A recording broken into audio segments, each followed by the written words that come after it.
Shalom everybody, and we are back in the Israel Brief studio. I am Rolene Marks. This is the Israel Brief. Welcome to it, where we take a look at those top stories making the headlines right here in Israel. We do it every Monday to Thursday. No filters, no nonsense, and it's all good. Now, just a warning about today's show. I'm going to discuss a topic a little later in the show that might not be for sensitive viewers.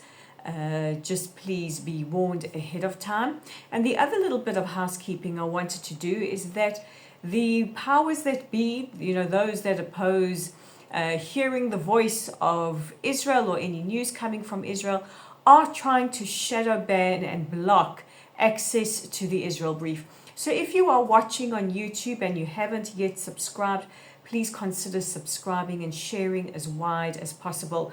I know many of you have complained that you don't see it on YouTube as often as you have in the past, and you are going to watch on Facebook, which is absolutely fine.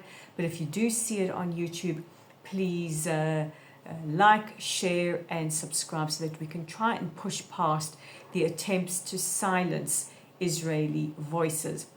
It is Thursday, of course, which means I bring you your mensches and your morons, and we have a mixed bag today, and I take your audience question. So without further ado, let's get into it. It is day 755 since the 7th of October, and we are counting down until the official end of the war, until all the phases have been complete, and of course until all our remaining 13 deceased hostages are returned to us for a dignified burial. Amongst the remains of hostages are still the body of Joshua Molel, a student from Tanzania, and a Thai worker. So let's take a look at the top stories, and we begin with news that Israel has confirmed resumption of the ceasefire. Now this follows Israel striking Hamas targets in the Gaza Strip in response to an attack on Israeli troops that killed a reservist. What I do find interesting is that Qatar, who many of us see as largely the sponsors of Hamas, have expressed their dismay that there was renewed violence and basically put the onus on Hamas, and have said that they are going to work hard to push Hamas to understand and accept that they need to disarm. Now, a short while ago, Israel received news that Hamas had announced that they would be releasing the remains of 2 more deceased hostages. They say they will release them at 4 p.m. Israel time. At the time of recording, it is about 10 to 4. So we await to see which of the hostages, if any, will be returned to us. Remember, we had that horrific incident earlier this week where a coffin was returned with the remains of a hostage who had already been returned. That was Ophir Tsafati. Those remains have been laid to rest in his grave, which has already been opened several times. I just don't have the words. Every time I think Hamas couldn't reach more of a bottom, they reach a new low.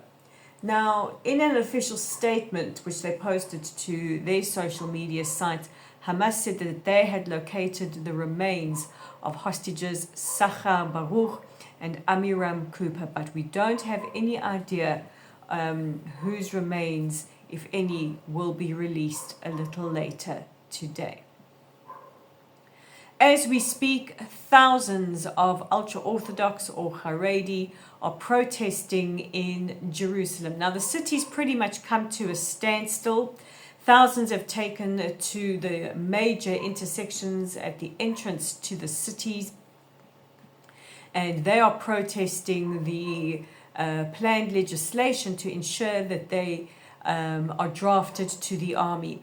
This is a very, very, very contentious issue in Israel because many of the ultra-Orthodox who are not Zionists, who do not believe in a state of Israel, yet live off tremendous benefits, our taxpayers' money.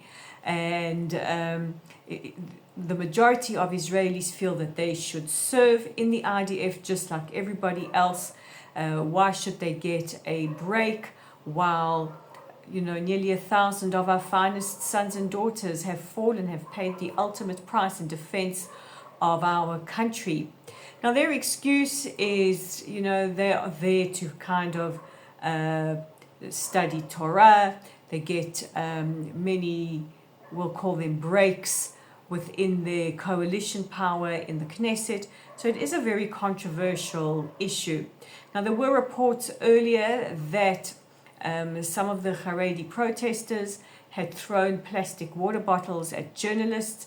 The Union of Journalists is handling that issue, and as far as we know at the moment of recording this, the train to Yitzhak Navon station in Jerusalem has been halted, and many roads around the protest area are blocked. So if you are in Jerusalem, if you're planning on going to Jerusalem and you're watching this, please take note of road closures.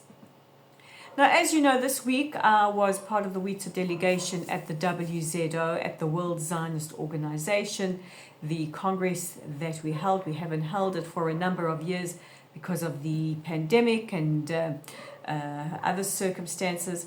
And it's always a hotbed of issues. Now, what has emerged, well, what if all agreements go forward, is that the father of slain hostage Daniel Perez, his father, Rabbi Doron Perez of the Mizrahi faction, will assume the chairmanship of the WZO, the World Zionist Organization, in rotation with the Yesh Atid faction. Now, this is quite incredible because there are different factions, and it shows how hard different parties and different factions are working together to bring consensus, to bring unity. However, a spanner was thrown in the works when news emerged that Yair Netanyahu, the son of the Prime Minister, who's a very, very, very polarizing figure here in Israel.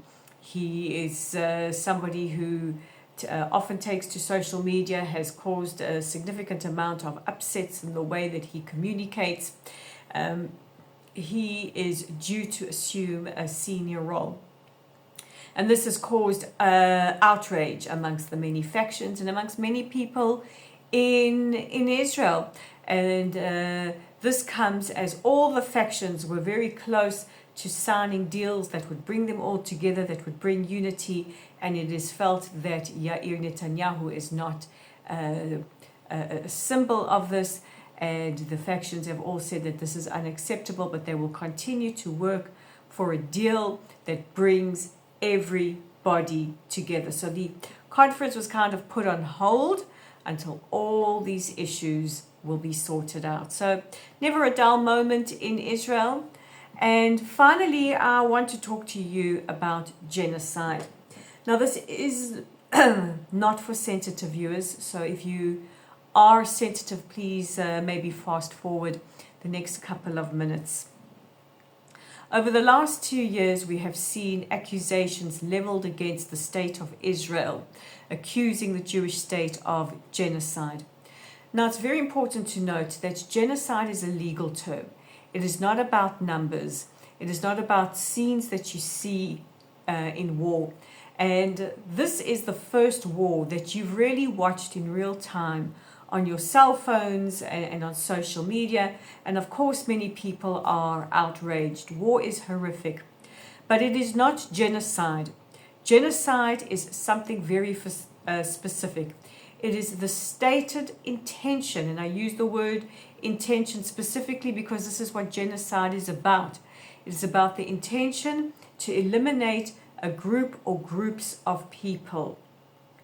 And over the last couple of months, we have seen the most horrendous scenes coming from Nigeria as Fulani jihadists are going into villages and slaughtering Christian communities, including women and children.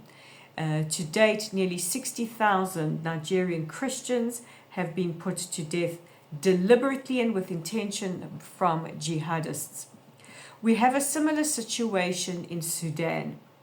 And some of the footage that has emerged over the last couple of days is absolutely shocking. Scenes on social media coming from inside a hospital in Sudan shows the most unbelievably horrific atrocities committed against Christian men, women, and children. Small children have been hanged from trees. Now, why am I telling you about this? I'm telling you about this because the media is not speaking about this. The world leaders are not speaking about this. The United Nations, the NGOs, the social justice ecosystems, the college campuses, the streets of your cities are not talking about the genocide of Christians across the African continent.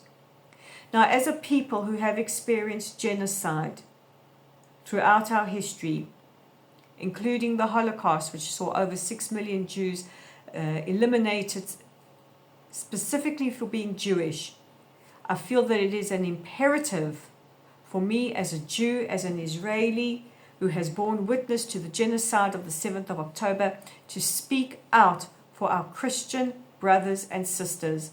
We will not be silent here in Israel when we see our Druze brothers and sisters slaughtered in Syria.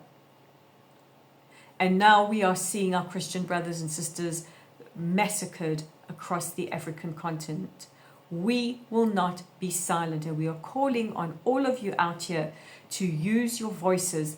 You have spoken up magnificently for us, for our hostages. Let's speak up for our Christian brothers and sisters.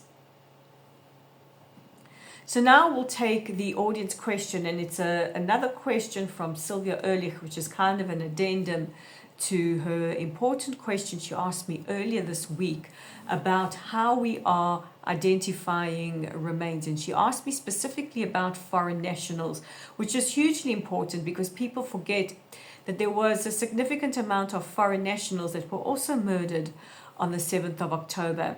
And while it's not clear exactly what the identification process is, we know that some DNA was gleaned from their belongings on the kibbutzim, etc., and that families were asked to submit DNA samples.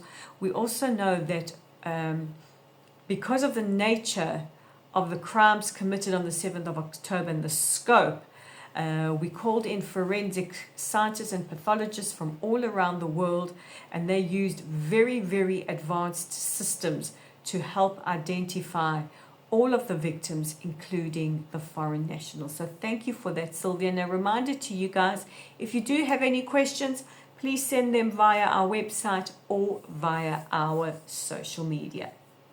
And now for the time of the week that you guys all love. It's when I bring you your morons and your mentions. So very interesting choices for morons.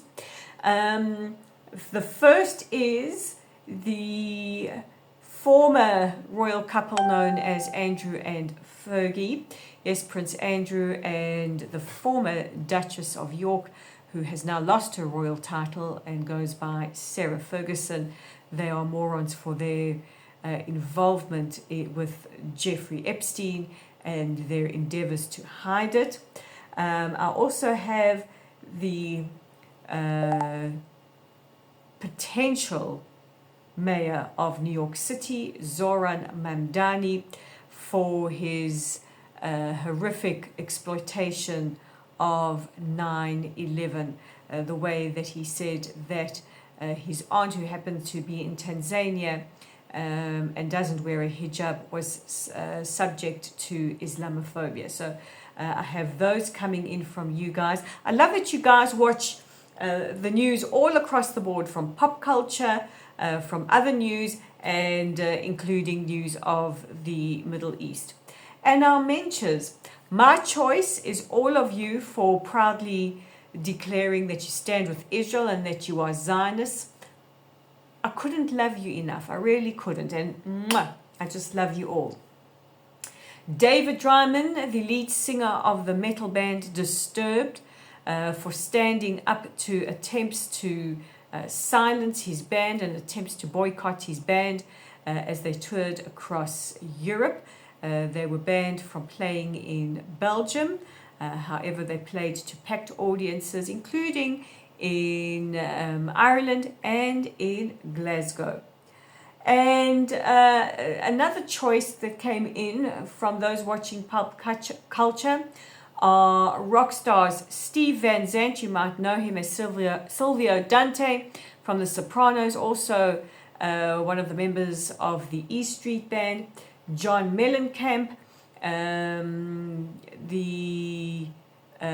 know his Hebrew name, but I can't for the life of me remember his English name. The frontman, Gene Simmons from the band Kiss. It's amazing. I remember his Hebrew name, not his English name. For taking a stand in the fight against anti-Semitism, speaking out, saying that music needs to educate against the hatred, and specifically Steve Van Zandt for addressing the fact that many people are manipulated by misinformation, and the granddaughters of Nelson Mandela, who visited Israel on a solidarity tour to express their solidarity not just with the Palestinians but also with the people of Israel, to hear our side, to show their sympathy, and to state unequivocally that they stand by Israel's right to exist. And I think their grandfather would be proud. So those are our mentors and our morons. So guys, that's it from me for today. Please don't forget to check out our website on www.layoftheland.online, our Facebook page at Lottel's site. Our YouTube channel is right here at the Israel Brief. We're on LinkedIn at Rolene Marks, on Substack at Rolene Marks, and what am I forgetting? Instagram at Rolene_Marks. So guys, have a wonderful weekend. Shabbat Shalom, and I will see you again on Monday. Bye for now.